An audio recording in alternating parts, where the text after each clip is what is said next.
बिश्नोई धर्म का 9वां पवित्र नियम हवन है।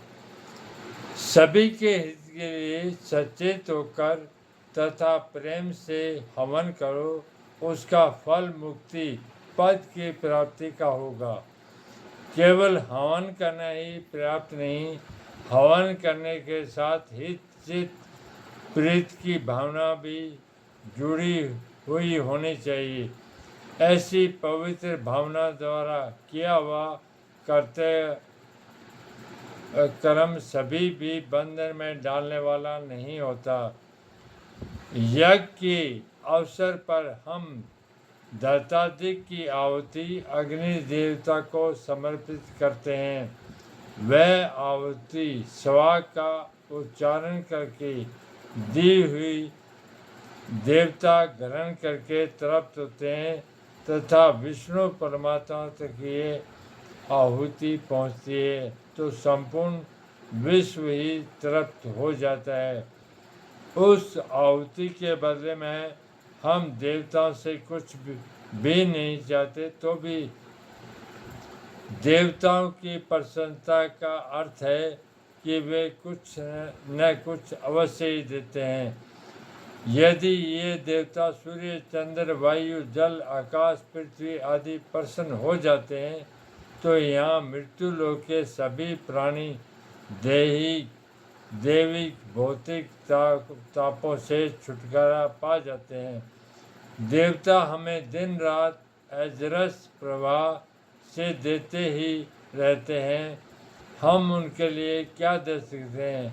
उनके ऋण से उऋण होने का मात्र उपाय यज्ञ ही हो सकता है। इसलिए यज्ञ करने में सभी का कल्याण निहित होता है। वेदों में कहा है, स्वर्ग कामो यजेत, स्वर्ग सुख की कामना वाला यज्ञ करें। तथा प्राचीन काल से हिंदू समाज में बड़े बड़े यज्ञ करते ही आए हैं, किंतु उस समय अर्थ पर्यंत यज्ञ करने का एकाधिकार ब्राह्मण जाति विशेष के पास ही था। वे लोग जैसा चाहते वैसा मनमानी दक्षिणा लेकर करते थे। इससे तो नित्य प्रति घर में प्राप्त सायंकाल यज्ञ नहीं हो सकता था, किंतु यज्ञ करना तो नित्य प्रति चाहिए। इस समस्या का समाधान करने के लिए जमदेव जी ने भी सर्वप्रथम एकाधिकार समाप्त करके सभी को पूर्ण अधिकार दे दिया।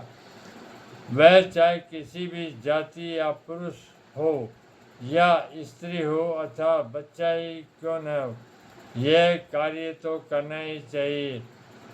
पवित्रता शुद्धता आचार विचारवान मानव तो सभी एक जाति के हैं, वे तो सभी अधिकारी हो सकते हैं। जो 29 नियमों का पालन करता हो, इसलिए प्रत्येक विष्णु के घर में हवन अवश्य ही होता है।